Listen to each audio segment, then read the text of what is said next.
I used to think this journey began during the lockdown, when the world paused and we had time to truly reconnect with the world.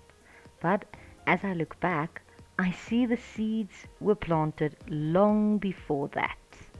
In 2017, we were already growing, literally. Our microgreens business was thriving. Kilograms of tiny, nutrition packed greens were making their way to restaurants and homes.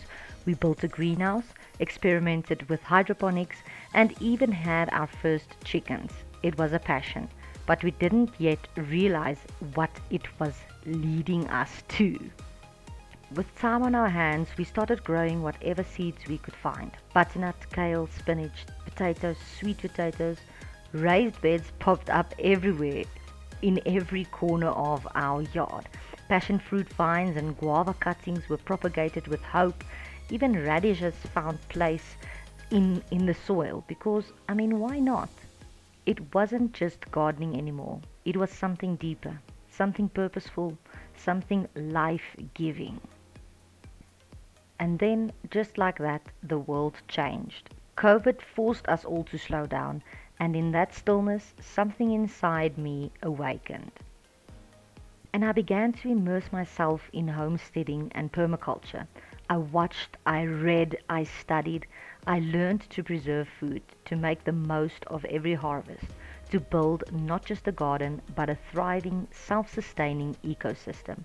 And somewhere along the way, I realized this wasn't just a hobby anymore. It wasn't just a way to feed our family.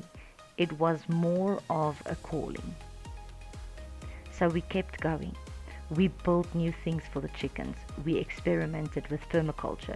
We dreamed of a food forest in our little yard, a place where everything worked together, where nature and provision existed in harmony.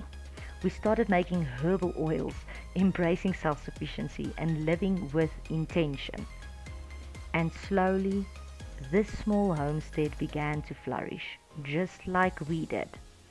Looking back now, I see this was never just about food. It was about freedom, about faith, about creating something bigger than ourselves. And this is only the beginning. Because the truth is, when you plant a seed, you never know just how far its roots will actually grow.